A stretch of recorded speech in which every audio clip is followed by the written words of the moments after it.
एक बेटा अपने घरेलू हालात के सामने हथियार डालकर अपनी मां को घर से निकालने पर आमादा हो गया और अपनी मां को एक वीराने में ले गया, जंगल बयाबान, और वहां लाकर उसने अपनी मां को छोड़ दिया और चला गया। बूढ़ी मां थी, तशवीश और परेशानी के आलम में बेचारी वहीं बैठ गई। अब घबराहट और परेशानी उस मां को तंग कर रही थी। तो ऐसे में एक शख्स आया और कहने लगा कि बड़ी मां, क्या हुआ? बोला, बेटा मुझे यहाँ बिठाकर चला गया है। तो खैर मैं तो समझ गई हूँ कि मेरे बेटे ने मुझे क्यों यहाँ छोड़ दिया। तो लेकिन बेटा, घबराहट मुझे इसकी नहीं है कि मैं यहाँ जंगल अकेली हूँ। घबराहट मुझे इस बात की है कि कहीं कोई जंगली जानवर, दरिंदा मेरे बेटे को नुकसान ना पहुँचा दे। यानी इस आलम में भी माँ को अपने बेटे की फिक्र थी। माँ एक ऐसा घर का फर्द है, एक ऐसा वजूद है जो मुसलसल कुर्बानी देता है और तकलीफ सहता है, बेलौस खिदमत करता है। इसे रिजल्ट मिले या ना मिले, मगर ये अपना काम जारी रखता है। हाथ उठता है दुआओं के लिए, शफ़क़तों का पेकर। जबकि रहमत की बात आती है, मोहब्बत की बात आती है, प्यार की बात आती है, उल्फत की बात आती है, दुआओं की बात आती है, तो माँ याद आती है।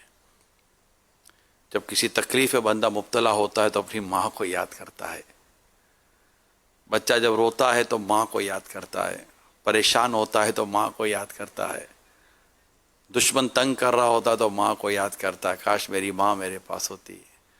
जब माँ की दुआएं लेता है तो उसका सीना चौड़ा हो जाता है कि मेरी माँ ने मुझे दुआएं दी हैं। इस माँ की कदर करनी चाहिए, इस माँ का एहतराम करना चाहिए, इस माँ को तकलीफ़ नहीं देनी चाहिए, इसका शुक्रिया अदा करना चाहिए। हमसे पहले उठती है और हम सब के बास होती है। हम भूखे हों तो हमारे लिए खाना बनाती है, हमारी पसंद की ग़िज़ाएं हमको बना बना कर खिलाती है। ये माँ है। रूह के रिश्तों की है गहराई तो देखिए,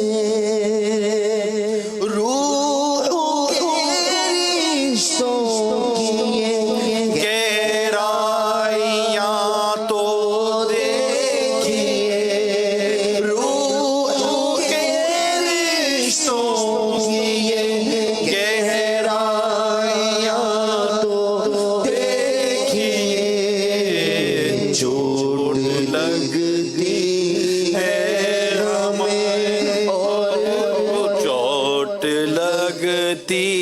है हमारे और तड़प जाती है माँ।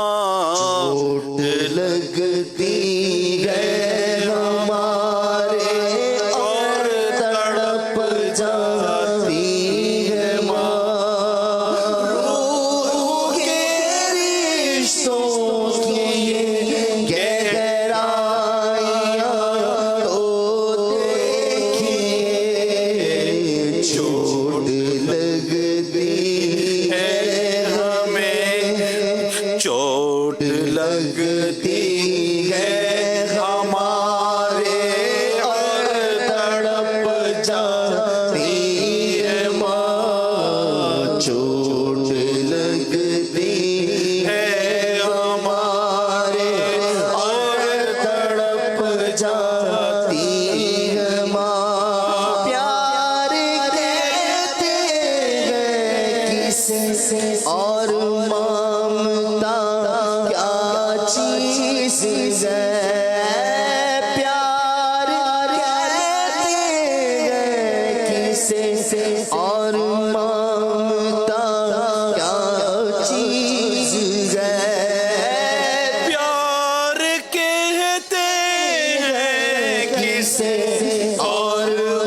जाती है माँ, कोई उन बच्चों से पूछे जिनकी गुजर जाती है माँ, कोई उन बच्चों से पूछे जिनकी गुजर जाती है माँ।